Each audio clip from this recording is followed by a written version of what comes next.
ನಿಮ್ಮ favourite serials ಈಗ ಟಿವಿಗಿಂತ ಮುಂಚೆ ಸನ್ ನೆಕ್ಸ್ಟ್ ಆಪ್ ನಲ್ಲಿ ಜಾಲಿಯಾಗಿ ಎಲ್ಲರಿಗಿಂತ ಮುಂಚೆ ನೋಡಿ. ಈಗಲೇ ಸನ್ ನೆಕ್ಸ್ಟ್ ಆಪ್ ಡೌನ್ಲೋಡ್ ಮಾಡಿ ಮತ್ತು ಸಬ್ಸ್ಕ್ರೈಬ್ ಮಾಡ್ಕೊಳ್ಳಿ. ನೋಡಪ್ಪ, ಏನೋ ಕೆಟ್ಟಗಳಿಗೆ ನಡಿಬಾರ್ದು ನಡೆದು ಹೋಯ್ತು. ಈಗೆಲ್ಲ ಒಂದೊಂದಾಗಿ ಸರಿ ಹೋಗ್ತಿದ್ಯಲ್ಲ, ಖಂಡಿತ ಮುಂದೆ ಒಳ್ಳೇದೇ ಆಗುತ್ತಪ್ಪ. ಮನಸ್ಫೂರ್ತಿಯಾಗಿ ನನ್ನ ಸುರಭಿ ಅಂತ ಒಪ್ಕೊಟ್ಯಲ್ಲಪ್ಪ, ನಂಗಷ್ಟೇ ಸಾಕಪ್ಪ. ತುಂಬಾ ಥ್ಯಾಂಕ್ಸ್ ಅಪ್ಪ, ತುಂಬಾ ಥ್ಯಾಂಕ್ಸ್ ಅಪ್ಪ.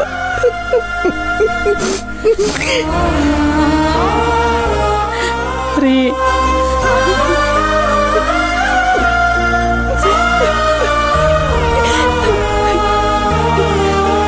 ಈಗಲಾದ್ರೂ ನಿಮಗೆ ನನ್ನ ಮಾತಿನ ಮೇಲೆ ನಂಬಿಕೆ ಬಂತಲ್ವಾ? ಕೊನೆಗೂ ಇವಳು ನಮ್ಮ ಮಗಳು ಅಂತ ಒಪ್ಕೊಂಡ್ರಲ್ಲ, ಅದೇ ಸಂತೋಷ ನನಗೆ. ನಾಗು, ನೀನು ಹೇಳ್ತಾ ಇದ್ದಿದ್ದು ನಿಜ, ಆದ್ರೆ ನಾನು ನಿನ್ನ ಮಾತನ್ನೇ ನಂಬ್ತಿರ್ಲಿಲ್ಲ. ಎಂಥ ಕೆಟ್ಟ ಪರಿಸ್ಥಿತಿ ಬಂದ್ರು ಜನ್ಮ ಕೊಟ್ಟ ತಾಯಿ ಮಾತ್ರ ಮಕ್ಕಳನ್ನ ಗುರ್ಸೋಸಕ್ ಸಾಧ್ಯ ಕಡೆ. ಅದಕ್ಕೆ ಅದನ್ನ ಕರಳು ಬಳ್ಳಿ ಸಂಬಂಧ ಅಂತ ಕರೆಯೋದು. ನನಗದ ಅರ್ಥ ಆಗೋದಕ್ಕೆ ಸ್ವಲ್ಪ ಸಮಯ ಹಿಡಿಸ್ತು. ಮಗಳೇ, ನಿನ್ ರೂಪ ಬದಲಾಗಿರ್ಬೋದು, ಆದ್ರೆ ನೀನು ನನ್ನ ಮಗಳೇ. ಇನ್ಮೇಲೆ ನಿನಗೆ ಯಾವುದೇ ರೀತಿ ತೊಂದರೆ ಆಗದ ಹಾಗೆ ನಾನು ನೋಡ್ಕೋತೀನಮ್ಮ.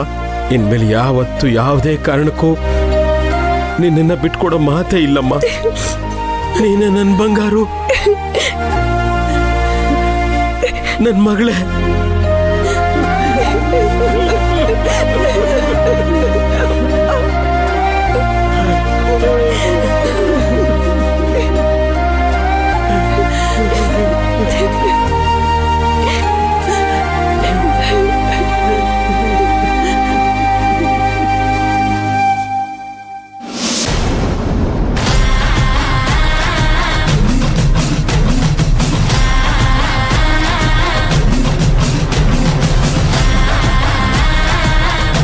ಸರ್ ನಮಸ್ತೆ. ಸರ್ ನಮಸ್ತೆ. ಅರ್ಜೆಂಟಾಗಿ ಮಾತಾಡಬೇಕು ಬನ್ನಿ ಅಂತ ಹೇಳಿದ್ರಲ್ಲ, ಏನು ವಿಷಯ? ಎಲ್ಲ ಓಕೆ ತಾನೆ? ಕೆಲವೊಂದು ಸರಿ ಇದೆ, ಕೆಲವೊಂದು ಸರಿ ಇಲ್ಲ ಸರ್. ಯಾಕೇನಾಯ್ತು ಸರ್? ನಮ್ಮ ಟ್ಯಾಟೋ ಗೋಷ್ಠನ ಮುಗಿಸ್ಬಿಟ್ರು ಸರ್. ಮೊನ್ನೆ ರಾತ್ರಿ ಅವನ ಹತ್ರ ಕಡೆಯದಾಗಿ ಮಾತಾಡಿದ್ದೆ, ಏನು ಹೇಳೋ ಸ್ಥಿತಿಯಲ್ಲಿ ಇರಲಿಲ್ಲ ಅವನು. ಆದರೆ ಕೊನೆಯದಾಗಿ ಡೇಂಜರ್ ಸೈನ್ ಅಪ್ ಅಂತ 2 ಪದ ಹೇಳ್ದ ಸರ್. ಏನು ಸರ್ ಇದ್ದಕ್ಕಿದ್ದಾಗೆ ಹೀಗಾಗೋಯ್ತು?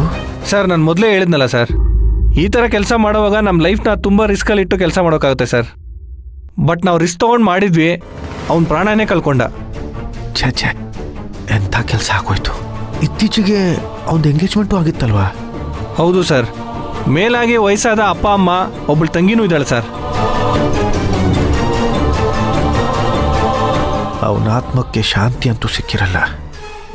ಯೋಚನೆ ಮಾಡಬೇಡಿ ಸರ್, ಅವನ ಇಡೀ ಕುಟುಂಬದ ಜವಾಬ್ದಾರಿನ ನಾನು ತಗೊಳ್ತೀನಿ.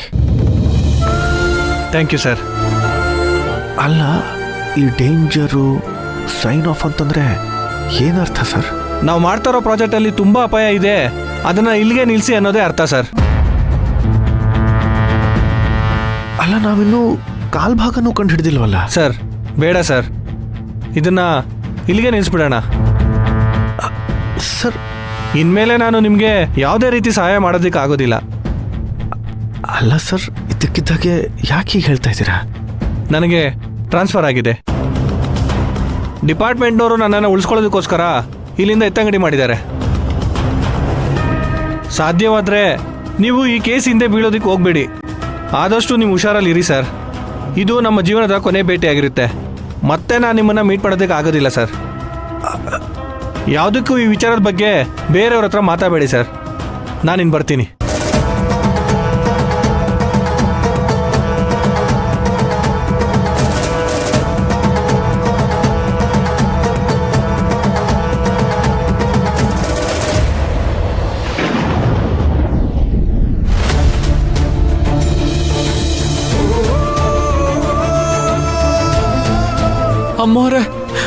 ಅಮ್ಮೋರೆ, ದಯವಿಟ್ಟು ನನಗೆ ಕ್ಷಮಿಸ್ಬಿಡಿ ಅಮ್ಮೋರೆ. ಕೃಷ್ಣ, ಏನ್ ಮಾಡ್ತಿದ್ಯಾ ನೀನು? ಏನಾಯ್ತೀಗ? ಬಿಡು ನನ್ನ ಕಾಲ್ನ. ನಾನು ತುಂಬಾ ದೊಡ್ಡ ತಪ್ಪು ಮಾಡಿದ್ದೀನಿ, ದಯವಿಟ್ಟು ನನಗೆ ಕ್ಷಮಿಸ್ಬಿಡಿ ಅಮ್ಮೋರೆ. ಅಯ್ಯೋ, ಮೊದಲು ನನ್ನ ಕಾಲ್ ಬಿಡು. ಕೃಷ್ಣ, ಮೊದ್ಲು ನನ್ ಕಾಲ್ ಬಿಡು. ಎದ್ದೇಳು ಮೇಲೆ. ನೀವ್ ನನ್ನ ಕ್ಷಮಿಸ್ತೀನಿ ಅಂತ ಹೇಳೋವರೆಗೂ ನಾನು ನಿಮ್ ಕಾಲ್ ಬಿಡಲ್ಲ. ಅಯ್ಯೋ, ಇದೊಳ್ಳೆ ಕತೆ ಆಯ್ತಲ್ಲ. ನೀನೇನ್ ತಪ್ಪು ಮಾಡಿದ್ಯಾ ಅಂತ ಗೊತ್ತಿಲ್ಲ, ನಾನು ಯಾಕೆ ಕ್ಷಮಿಸ್ಬೇಕು ಅಂತನೂ ಗೊತ್ತಿಲ್ಲ. ಯಾಕೆ ಸುಮ್ನೆ ಓಡ್ ಬಂದು ನನ್ ಕಾಲ್ ಹಿಡ್ಕೊಂಡೆ? ಎದ್ದೇಳು ಮೊದ್ಲು. ವಿಷಯ ಗೊತ್ತಾದ್ಮೇಲೆ ನೀವ್ ನನಗ್ ಕ್ಷಮಿಸ್ತಿರೋ ಇಲ್ವೋ ಅಂತ ನನ್ಗೆ ಗೊತ್ತಿಲ್ಲ ಅಮ್ಮೋರೆ. ನನ್ ಮಾನ ಉಳಿಸ್ಕೊಳ್ಳೋದಿಕ್ಕೆ, ಈ ಮನೇಲಿ ನನ್ನ ಸ್ಥಾನ ಉಳಿಸ್ಕೊಳ್ಳೋದಿಕ್ಕೆ ನಾನು ನಿಮ್ಮ ಹತ್ರ ಕ್ಷಮೆ ಕೇಳ್ತಿದ್ದೀನಿ. ಬರೀ ಅಷ್ಟೇ ಅಲ್ಲ, ನನ್ನಿಂದ ನಿಮಗೆ ತುಂಬಾ ಅನ್ಯಾಯ ಆಗಿದೆ. ಅದಕ್ಕೆ ಕ್ಷಮೆ ಕೇಳ್ತಿದ್ದೀನಿ ಅಮ್ಮೋರೆ. ನಾನು ಮಾಡಿರೋ ತಪ್ಪಿಂದ ನನಗೆ ಪಶ್ಚಾತ್ತಾಪ ಆಗ್ತಿದೆ. ಆ ಪಶ್ಚಾತ್ತಾಪಕ್ಕೋಸ್ಕರ ಕ್ಷಮೆ ಕೇಳ್ತಿದ್ದೀನಿ. ದಯವಿಟ್ಟು ನನಗೆ ಕ್ಷಮಿಸಿ ಅಮ್ಮೋರೆ.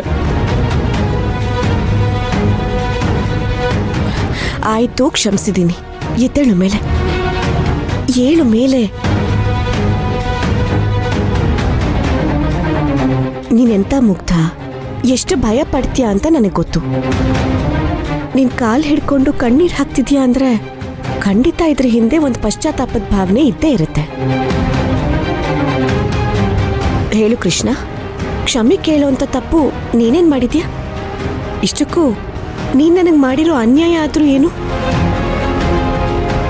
ಬರೀ ಅನ್ಯಾಯ ಅಲ್ಲ ಅಮ್ಮೋರೆ, ನಿಮ್ಮ ಅಸ್ತಿತ್ವನೇ ಕಳೆದು ಹೋಗೋ ಅಂತ ದೊಡ್ಡ ತಪ್ಪು ಮಾಡಿದ್ದೀನಿ.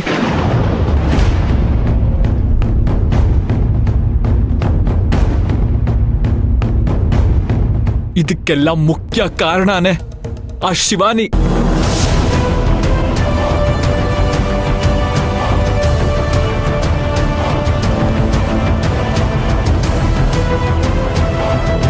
ಶಿವಾನಿನಾ?